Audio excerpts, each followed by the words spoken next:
Benzoyl peroxide is very effective for acne. The main issue with it is that frequently it can be irritating to the skin.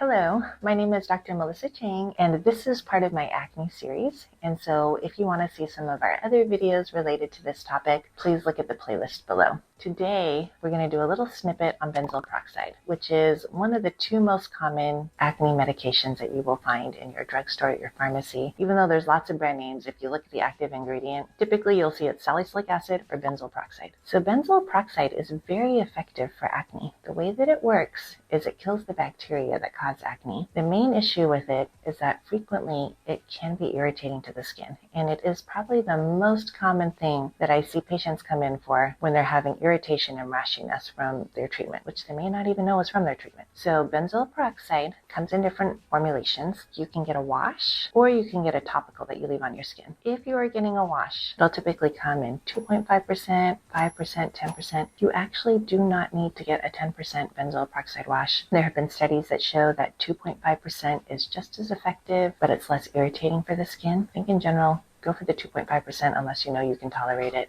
Then you can start moving up if you wish. You want to leave the wash on for a minute or two before you rinse it off. So if you are using the shower and you're putting it on and rinsing it right off, it really doesn't have a chance to be effective. And a minute, if you look at your watch, is a really long time. So probably you need to time yourself to get it on for that long. Or if you're using it for your face, put it on before you turn on the water. There's actually one other important thing that I learned recently, which is benzoyl peroxide can release benzene when left in a heated environment, and that is not good for you.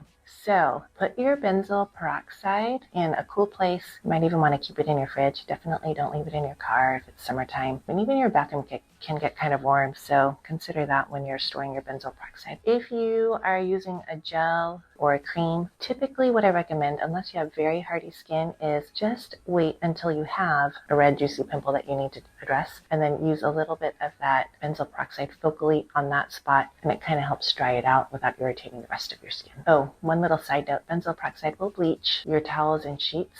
So if you are using benzoyl peroxide, hopefully your favorite sheets aren't dark, but if they are, be careful. I hope you found our little foray into benzoyl peroxide helpful. If you have any more specific questions or you have other topics that you would like me to address, please leave them in the comments below. And remember to like and subscribe so that you get more information when we post again.